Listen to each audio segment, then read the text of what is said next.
kulanti wacan wanaagsan daawadayaal meel kastoo aad joogtaan kusoo dhawaada muuqaalkan gaarka ah oonu ku dul istaagayno xiisada culus ee ka taagan magaalada Boosaaso ee xarunta gobolka Bari ee deegaanada Puntland. Magaalada Boosaaso ee xarunta ganacsiga Puntland waxaa ilaa iyo xalay ka taagneyd xiisad culus oo u dhaxaysa ciidamada Puntland qaasatan ciidamada lagu magacaabo BMPF iyo sidoo kale ciidamo ka tirsan mid ka mid ah beelaha deegaanada Puntland oo lagu magacaabo beesha dashiisha oo ka mid ah beelaha deegaanadaasi.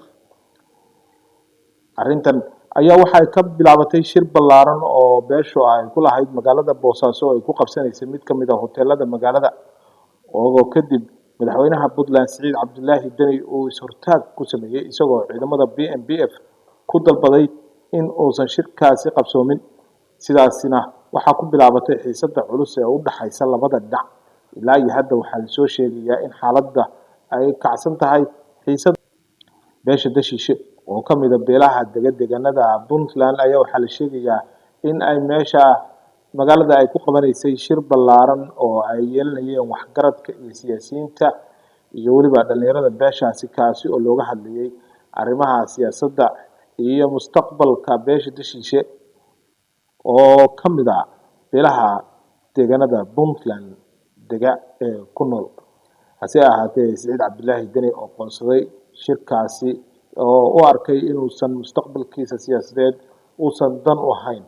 ayaa qaaday tallaabo ka dhan ah kaas oo ku hor istaagay ilaa iyo haddana shirkaasi ma uusan qabsoomin.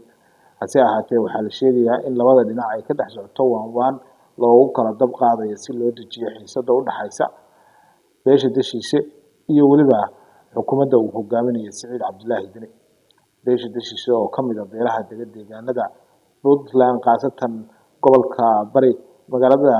ganacsiga ah ee magaalada Boosaaso ayaa waxaa la sheegayaa inay aad u dhaliilsan tahay saami qaybsiga dhinaca Puntland ay ku leedahay qaasatan xukuumaddii ugu dambeysay ee hadda uu magacaabay madaxweynaha Puntland iyagoo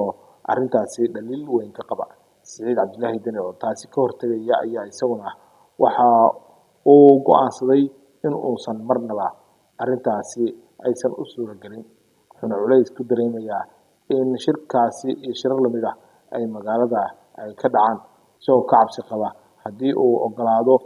ogolaado beesha dashiishe inay shirkan ay qabsadaan in beelo kale oo iyaguna lamida ama ka saameyn badani ay iyaguna sidaas oo kale ay shirar siyaasadeed uga dhacaan deegaano kala duwan oo ka tirsan Puntland. Siciid Cabdullaahi Deni ayaa xukuumaddii ugu dambeysay oo magacaabay waxa uu kala kulmay culays ballaaran iyada oo beelo badani ay tabanayaan dhinaca saami qaybsiga iyo sidaa weliba oo xilalka muhiimka ugu kala qaybiyay beelaha deegaanada. intaas ayaan kusoo gabagabeynaynaa daawadayaal. fadlan daawada haddaad ku cusub tahay barahan ku leenahay bulshada ku soo biir channelka subscribe noo saar muuqaalka like gareeyo share gareeyo.